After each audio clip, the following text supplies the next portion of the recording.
Anne of Green Gables by Lucy Maud Montgomery. Chapter 14. Anne's Confession. On the Monday evening before the picnic, Marilla came down from her room with a troubled face. "Anne," she said to that small personage, who was shelling peas by the spotless table and singing Nellie of the Hazel Dell, with a vigor and expression that did credit to Diana's teaching, "did you see anything of my amethyst brooch? I thought I stuck it in my pincushion when I came home from church yesterday evening, but I can't find it anywhere. I saw it this afternoon when you were away at the Aid Society," said Anne, a little slowly. "I was passing your door when I saw it on the cushion, so I went in to look at it." "Did you touch it?" said Marilla sternly. "Yes," admitted Anne, "I took it up and I pinned it on my breast just to see how it would look." "You had no business to do anything of the sort. It's very wrong in a little girl to meddle. You shouldn't have gone into my room in the first place, and you shouldn't have touched a brooch that didn't belong to you in the second. Where did you put it?" "Oh, I put it back on the bureau. I hadn't it on a minute. Truly, I didn't mean to meddle, Marilla. I didn't think about its being wrong to go in and try on the brooch. But I see now that it was, and I'll never do it again. That's one good thing about me. I never do the same naughty thing twice." "You didn't put it back," said Marilla. "That brooch isn't anywhere on the bureau.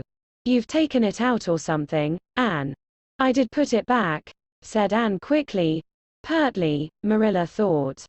"I don't just remember whether I stuck it on the pincushion or laid it in the china tray. But I'm perfectly certain I put it back. I'll go and have another look," said Marilla, determining to be just. "If you put that brooch back, it's there still. If it isn't, I'll know you didn't, that's all." Marilla went to her room and made a thorough search, not only over the bureau but in every other place she thought the brooch might possibly be. It was not to be found, and she returned to the kitchen. "Anne, the brooch is gone. By your own admission, you were the last person to handle it. Now, what have you done with it? Tell me the truth at once. Did you take it out and lose it?" "No, I didn't," said Anne solemnly, meeting Marilla's angry gaze squarely. "I never took the brooch out of your room, and that is the truth, if I was to be led to the block for it, although I'm not very certain what a block is. So there, Marilla." Anne's "so there" was only intended to emphasize her assertion, but Marilla took it as a display of defiance. "I believe you are telling me a falsehood, Anne," she said sharply. "I know you are. There now, don't say anything more unless you are prepared to tell the whole truth. Go to your room and stay there until you are ready to confess." "Will I take the peas with me?" said Anne meekly. "No, I'll finish shelling them myself. Do as I bid you." When Anne had gone, Marilla went about her evening tasks in a very disturbed state of mind. She was worried about her valuable brooch. What if Anne had lost it? And how wicked of the child to deny having taken it, when anybody could see she must have. With such an innocent face, too. "I don't know what I wouldn't sooner have had happen," thought Marilla, as she nervously shelled the peas. "Of course, I don't suppose she meant to steal it or anything like that. She's just taken it to play with or help along that imagination of hers. She must have taken it, that's clear, for there hasn't been a soul in that room since she was in it, by her own story, until I went up tonight. And the brooch is gone, there's nothing surer. I suppose she has lost it and is afraid to own up for fear she'll be punished. It's a dreadful thing to think she tells falsehoods. It's a far worse thing than her fit of temper. It's a fearful responsibility to have a child in your house you can't trust. Slyness and untruthfulness, that's what she has displayed. I declare I feel worse about that than about the brooch. If she'd only have told the truth about it, I wouldn't mind so much." Marilla went to her room at intervals all through the evening and searched for the brooch, without finding it. A bedtime visit to the East Gable produced no result. Anne persisted in denying that she knew anything about the brooch, but Marilla was only the more firmly convinced that she did. She told Matthew the story the next morning. Matthew was confounded and puzzled. He could not so quickly lose faith in Anne, but he had to admit that circumstances were against her. "You're sure it hasn't fell down behind the bureau?" was the only suggestion he could offer. "I've moved the bureau and I've taken out the drawers and I've looked in every crack and cranny," was Marilla's positive answer. "The brooch is gone and that child has taken it and lied about it. That's the plain, ugly truth, Matthew Cuthbert, and we might as well look it in the face." "Well now, what are you going to do about it?" Matthew asked forlornly, feeling secretly thankful that Marilla and not he had to deal with the situation. He felt no desire to put his oar in this time.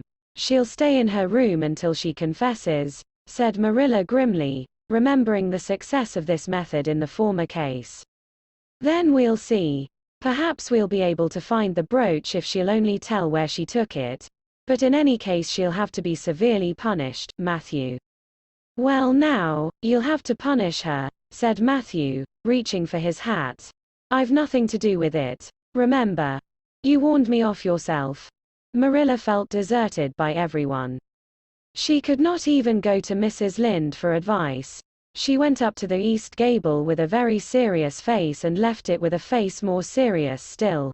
Anne steadfastly refused to confess. She persisted in asserting that she had not taken the brooch. The child had evidently been crying and Marilla felt a pang of pity which she sternly repressed. By night she was, as she expressed it, beat out. "You'll stay in this room until you confess, Anne. You can make up your mind to that," she said firmly. "But the picnic is tomorrow, Marilla," cried Anne. "You won't keep me from going to that, will you? You'll just let me out for the afternoon, won't you?" "Then I'll stay here as long as you like afterwards cheerfully. But I must go to the picnic." "You'll not go to picnics nor anywhere else until you've confessed, Anne." "Oh, Marilla," gasped Anne. But Marilla had gone out and shut the door. Wednesday morning dawned as bright and fair as if expressly made to order for the picnic.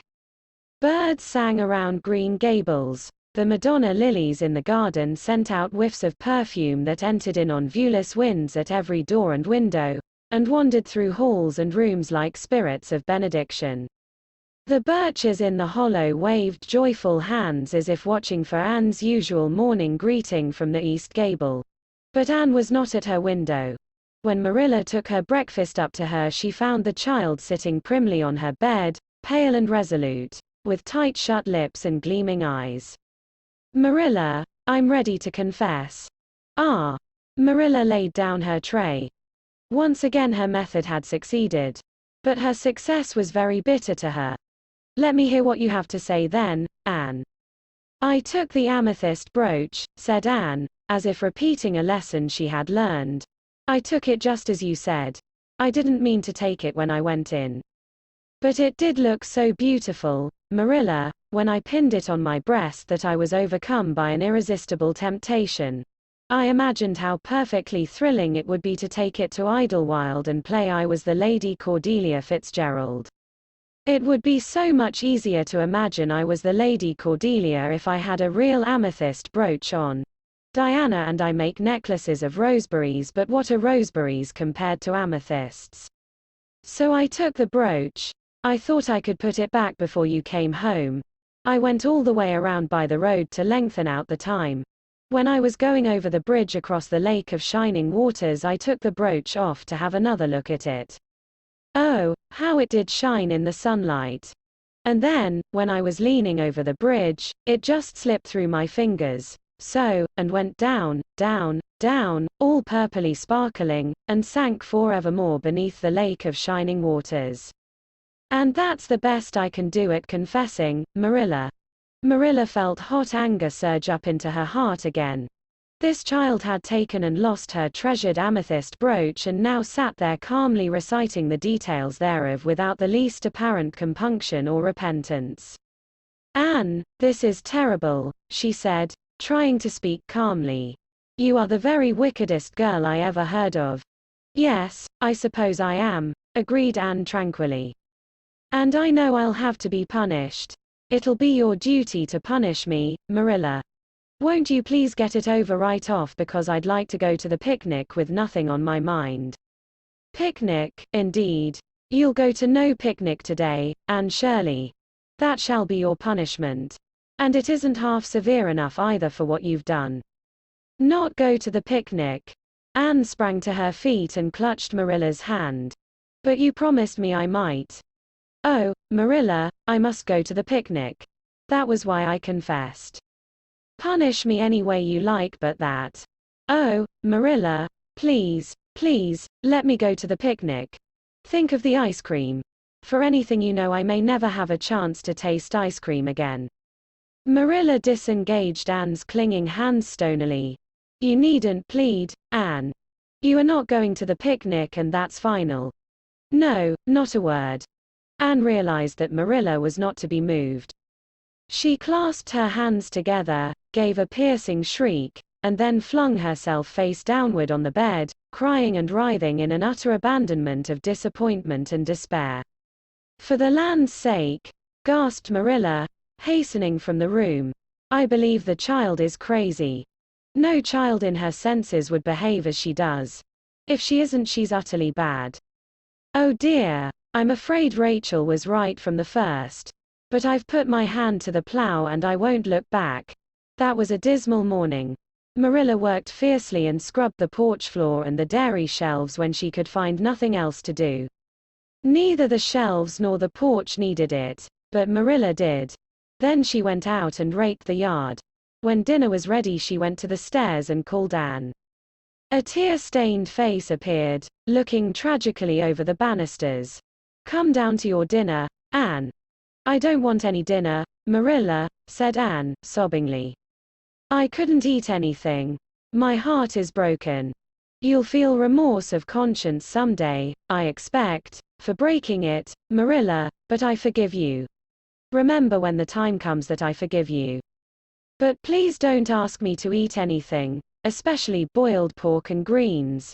Boiled pork and greens are so unromantic when one is in affliction. Exasperated, Marilla returned to the kitchen and poured out her tale of woe to Matthew, who, between his sense of justice and his unlawful sympathy with Anne, was a miserable man.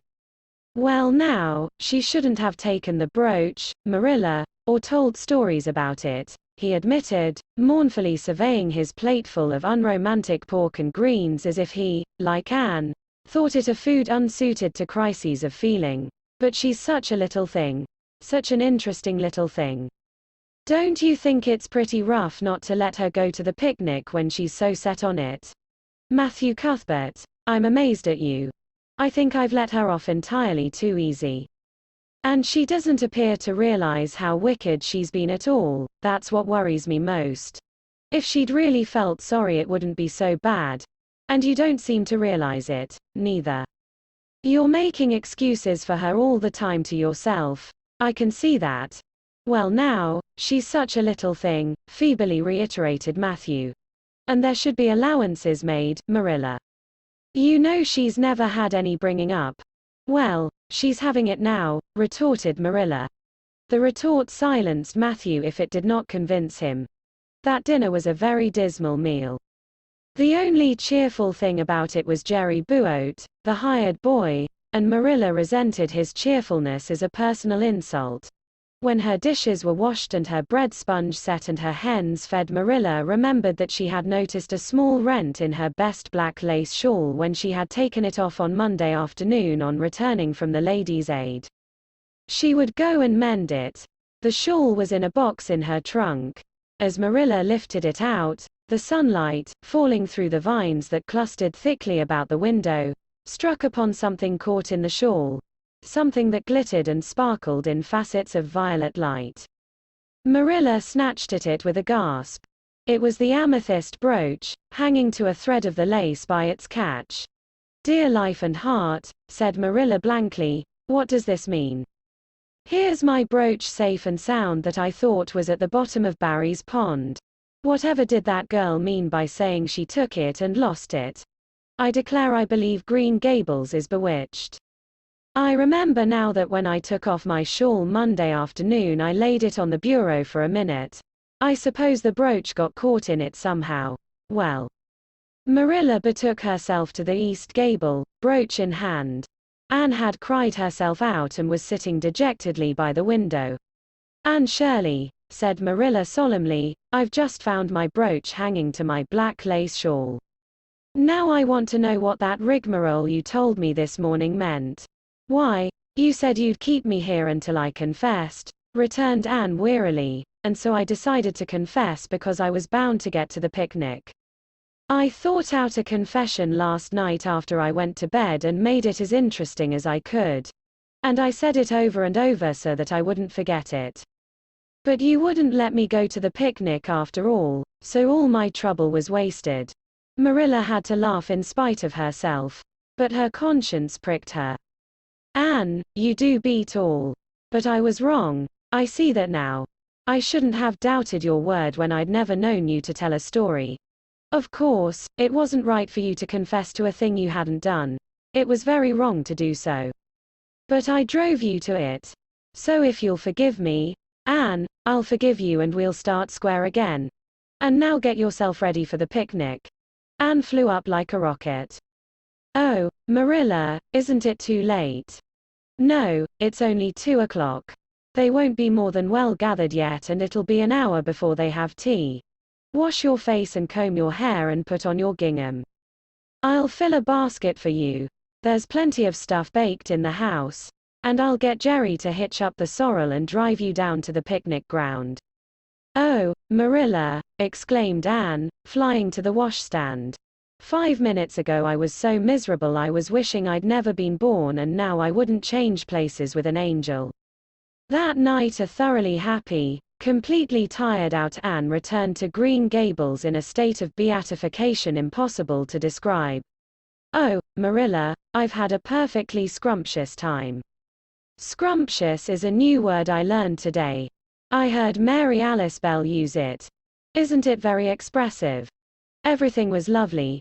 We had a splendid tea and then Mr. Harmon Andrews took us all for a row on the Lake of Shining Waters, 6 of us at a time. And Jane Andrews nearly fell overboard. She was leaning out to pick water lilies, and if Mr. Andrews hadn't caught her by her sash just in the nick of time, she'd fallen in and probably been drowned. I wish it had been me. It would have been such a romantic experience to have been nearly drowned. It would be such a thrilling tale to tell. And we had the ice cream. Words fail me to describe that ice cream. Marilla, I assure you it was sublime. That evening Marilla told the whole story to Matthew over her stocking basket. "I'm willing to own up that I made a mistake," she concluded candidly, "but I've learned a lesson. I have to laugh when I think of Anne's confession, although I suppose I shouldn't, for it really was a falsehood. But it doesn't seem as bad as the other would have been, somehow, and anyhow I'm responsible for it. That child is hard to understand in some respects. But I believe she'll turn out all right yet. And there's one thing certain, no house will ever be dull that she's in."